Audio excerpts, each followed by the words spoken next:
మరి ఈరోజు పెద్దలు కుత్బుల్లాపూర్ నియోజకవర్గ ఇన్ఛార్జ్ శ్రీ కులన్ హనుమంతరెడ్డి అన్న గారి ఆదేశాల మేరకు పాత 127 డివిజన్లో ఉన్నటువంటి ఇప్పుడున్నటువంటి 283 డివిజన్లో గుడెన్బెండ్ బస్తీలో సమస్యల గురించి పాదయాత్ర చేపట్టడం జరిగింది. మరి గతంలో ఉన్న ప్రభుత్వము 10 సంవత్సరాలు ఉన్న ప్రభుత్వం అప్పట్లో ఉన్నటువంటి కార్పొరేటరు 3 టర్మ్లు గెలిచాడు. మరి ఆయన ఎంతవరకు వర్క్ చేశారు, ఏం చేశారు అనేది చెక్ చేసుకుంటూ అదేవిధంగా పెండింగ్ ఉన్న వర్క్స్ అన్నీ కూడా కంప్లీట్ చేయాలనేది ఒక దృఢ సంకల్పంతో ముందుకు రావడం జరిగింది. మరి దీనికి గాను బస్తీ పెద్దలు మా యాదన్న గారు మరియు మొహమ్మద్ భాయ్ గారు మరియు చిన్నమ్మ గారు మరియు గీత గారు మరియు మా ప్రవీణ్ ముద్రాజ్ గారు మరియు శ్రీనివాస్ గారు మరియు అదేవిధంగా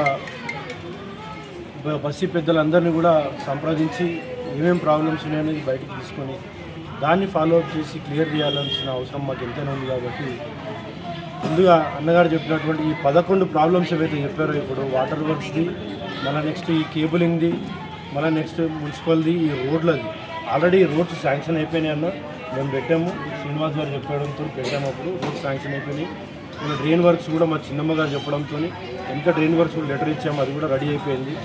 కమిటీ హాల్ గురించి కూడా మేము ప్రయత్నం చేస్తున్నాం. ఎందుకంటే దురదృష్టకరం ఏంటంటే 2001లో కట్టినటువంటి కమిటీ హాల్ ఇది. 2001లో దేవేందర్ గౌడ్ గారు ఎమ్మెల్యే ఉన్నప్పుడు, ఉమ్మడి ఆంధ్రప్రదేశ్ ఉన్నప్పుడు అప్పుడు కట్టినటువంటి కమిటీ హాలు ఇప్పటి వరకు కనీసం మరమ్మతులకు కూడా నోచుకోలేని పరిస్థితి. ఆ లోపల చూస్తే ఆ పైన సీలింగ్లు పడిపోయినాయి లోపల సీలింగ్లు పడిపోయినాయి లోపల. ఇంత దురదృష్టకరమైన పరిస్థితిలో ఉన్నటువంటి ఈ కమిటీ హాలు చూస్తే మరి ఈ 11 సంవత్సరాలు తెలంగాణ వచ్చి మనకు లాభం ఏంది? తెలంగాణ రాష్ట్రంలో మా రాష్ట్రంలో ఏర్పడ్డ తర్వాత ప్రభుత్వం ఏర్పడే లాభం ఏంది? ప్రభుత్వం ఏర్పడ్డ తర్వాత ఈ బీఆర్ఎస్ వాళ్లకు 2 సార్లు కమిట్మెంట్ అయ్యి 2 సార్లు కార్పొరేటర్ని గెలిపిస్తే లాభం ఏంది? ఎమ్మెల్యేని 3 సార్లు హ్యాట్రిక్తో గెలిపించి లాభం ఏంది? ఇంత దురదృష్టకరమైన రోజులు ఇగో చూడండి. ఈ కింద ఈ కమిటీ హాల్లోనే చిన్నపిల్లలు స్కూల్ చదువుకోవాలంట. అంటే ఒక ఫ్లోర్ వేయించుకోనికే ఫండ్స్ లేకుండా అప్పుడు ఒకసారి అందరూ దయచేసి ఆలోచన చేయాలి. మరి ఇప్పుడున్న కాంగ్రెస్ ప్రభుత్వంలో హనుమంతరెడ్డి అన్న గారి త్రూ మా ఇన్ఛార్జ్ మంత్రి శ్రీధర్ బాబు గారితో మేము లెటర్లు పెట్టుకొని ప్రయత్నం చేసి ఖచ్చితంగా ఈ యొక్క కమిటీ హాల్ని 2 ఫ్లోర్ల బిల్డింగ్గా తీర్చిదిద్దే బాధ్యత మాదన్న.